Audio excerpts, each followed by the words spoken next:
நான் கூட அதெல்லாம் கேள்விப்பட்டேன். சரி, நான் அப்புறம் கூப்பிடுறேன். ஏய், என்னாச்சு? எதுக்கு இப்படி பதறி அடிச்சுட்டு ஓடி வர? அம்மா, பருமனை யாரோ கத்தியால குத்திட்டாங்களாமா.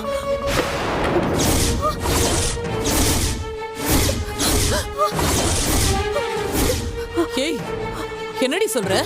ஆமாமா, பரம ரத்த வெள்ளத்துல ரோட்ல கடந்ததை பார்த்து நம்ம சண்முகம் தான் ஹாஸ்பிட்டல் கொண்டு போய் சேர்த்தானம்மா. இப்பதாம்மா எனக்கு ஃபோன் பண்ணி சொன்னாங்க. ஐயோ, பரமனுக்கு என்னாச்சு? எப்படி இருக்கா? தெரியல, ஹாஸ்பிட்டல் போய் பார்த்தாதான் தெரியும். ரஞ்சிதோ, சீக்கிரம் கார் எடுக்க சொல்லு போ. சரிங்கம்மா.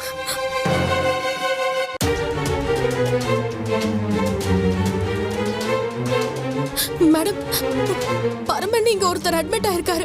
அவர் எங்க இருக்காரு? எமர்ஜென்சி வார்டுல இருக்காரு. ஸ்ட்ரைட்டா போங்க.